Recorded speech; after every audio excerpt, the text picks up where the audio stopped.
As we approach the end of warm weather, I am trying to get a few last uses out of my grill.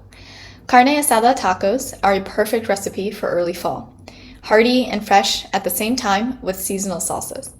It's also the perfect dish to help us understand the North American Free Trade Agreement and how it tied together the economies of the US and Mexico. Come make carne asada tacos with me as we learn about it. If you like my content, please like and subscribe. I would be incredibly grateful.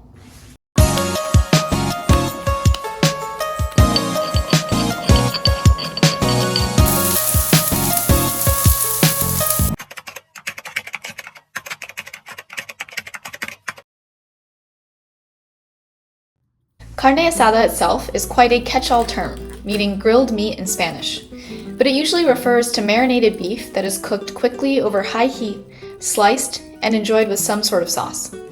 Flank, hanger, and flap steaks are all commonly used because they are thinner and absorb the flavor of the marinade well. Speaking of which, this marinade is highly citrus forward, with the incorporation of soy sauce, adding a savory and umami flavor to the meat. I believe one of the most delicious ways to eat carne asada is in taco form, where the avocado and salsa add both flavor and freshness, and the corn tortillas are soft and sweet.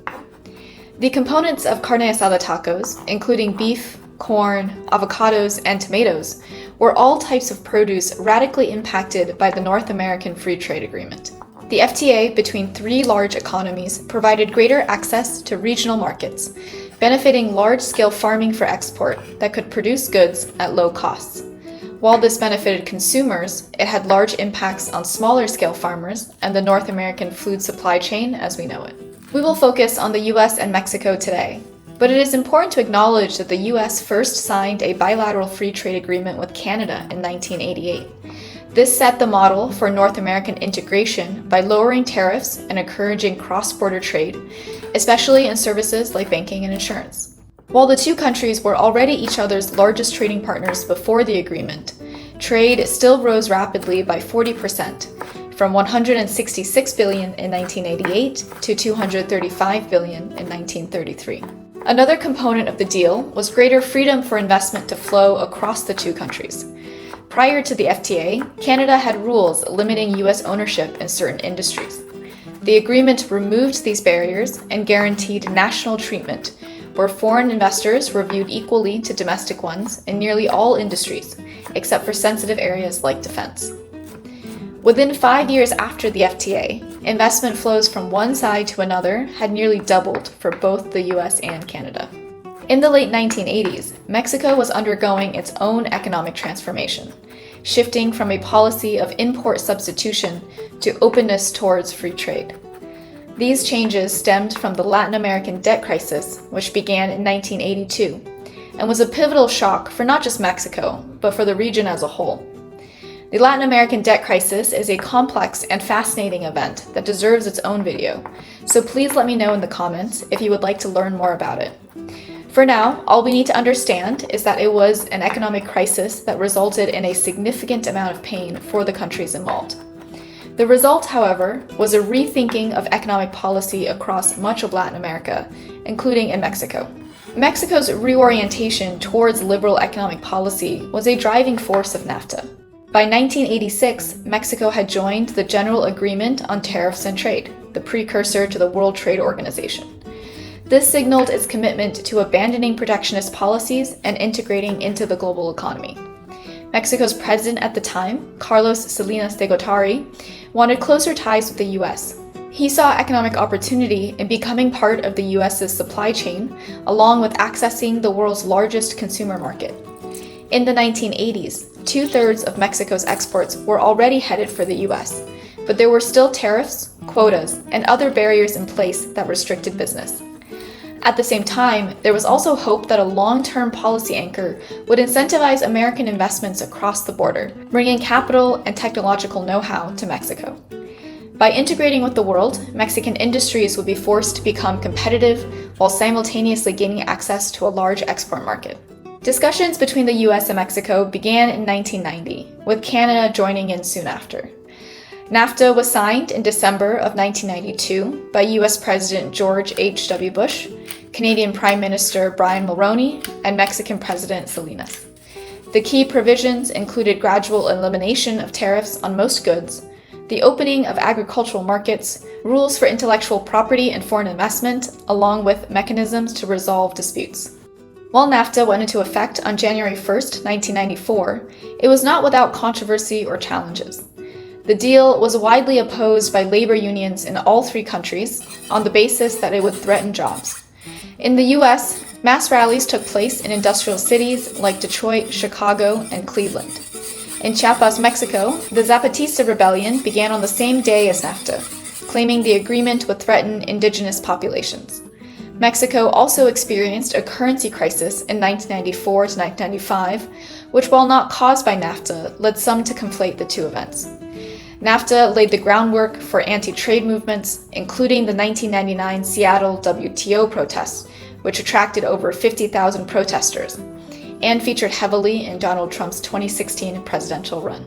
NAFTA did succeed remarkably at what it set out to do, which was increase trade and investment between the largest economies in North America. Trade between the three countries rose from around $300 billion in 1993 to $1.2 trillion in 2016. US-Mexico trade specifically rose from $80 billion to over $500 billion, a more than five-fold increase. The stock of American FDI in Mexico also grew from $15 billion in 1993 to over $100 billion by 2016 as factories expanded to take advantage of cheaper Mexican labor. Some manufacturing sectors developed complex cross-border supply chains. For example, Mexico began to produce and export jet engine parts for Boeing, assemble laptops for Dell, and build transmissions for Ford. On the agricultural side, the US and Mexico began to specialize in specific produce for export. US farmers in the Midwest, with lots of land, advanced irrigation, and mechanized farming, were very effective at growing crops like corn and soy. Federal subsidies also supported these industries.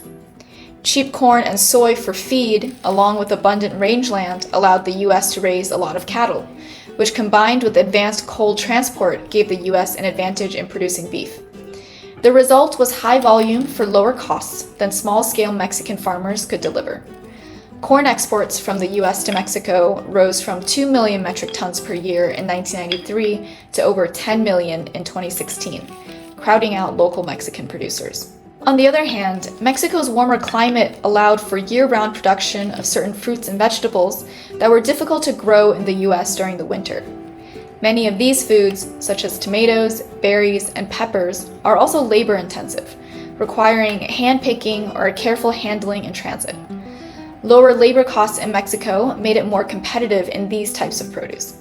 Avocados are probably the most stunning example. Mexican avocados went from being banned from US markets prior to NAFTA to reaching 900,000 metric tons in 2016, or about $1.5 billion. NAFTA worked in favor of large businesses that gained access to an expanded market and lower costs due to cheaper labor. Consumers were helped by cheaper goods and access to certain foods year-round that otherwise would have only been available seasonally or for an unreasonably high cost.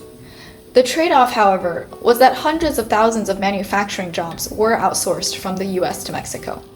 At the same time, small-scale Mexican farmers, especially in the more rural southern regions, could not compete with cheaper American corn and beef. And while the US invested in Mexico, much of the high-value intellectual property, including R&D and design, were not brought over.